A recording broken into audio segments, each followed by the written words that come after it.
একটা খামার পরিচালনা করা যে কতটা কঠিন, মুরগি বা যেই খামারই হোক না কেন, সংখ্যায় বেশি হোক বা কম হোক, তারপরেও অনেক কঠিন একটা ব্যাপার। আসসালামু আলাইকুম রহমতুল্লাহ, কেমন আছেন সবাই? আশা করি আল্লাহর অশেষ মেহরবানিতে সবাই ভালো আছেন। আপনারা দেখছেন সিরাজগঞ্জ এগ্রো অ্যান্ড হ্যাচারি। আমার কাছে অল্প কিছু মুরগি আছে। তো অল্প মুরগি দেখলাম যে মোটামুটি আলহামদুলিল্লাহ যথেষ্ট একটা লাভ হয়, যেহেতু মুরগি অল্প।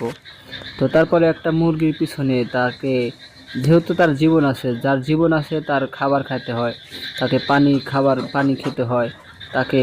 আর যারা খায় তাদেরকেও মলমূত্র, অর্থাৎ তাদের মুরগির বিষটা পরিষ্কার করতে হয়। তো সব কিছু মিলা চিন্তা ভাবনা করিয়া দেখলাম যে এই যে এই কাজগুলাই করতেছি, তো আমি যদি একটু বড় আকারের করা যায়, যেহেতু আমাকে খাবারের সময় খাবার ঠিকই দেওয়া লাগে, পানির সময় কিন্তু পানি ঠিকই দেওয়া লাগে। তো যখনই খাবার পানি খায় তখনই তারা বাথরুমও করে, পায়খানাও করে, সেই পায়খানাগুলোও কিন্তু পরিষ্কার করতে হয়। তো সেই জন্য বললাম, একটা খামার পরিচালনা করা কতটা যে কঠিন, যারা করেন তারাই শুধু জানেন।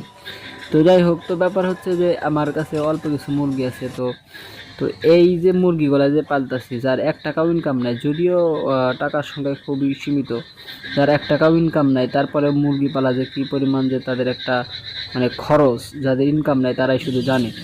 তো অল্প কিছু মুরগিতে আলহামদুলিল্লাহ খুব ভালো একটা লাভ হয়।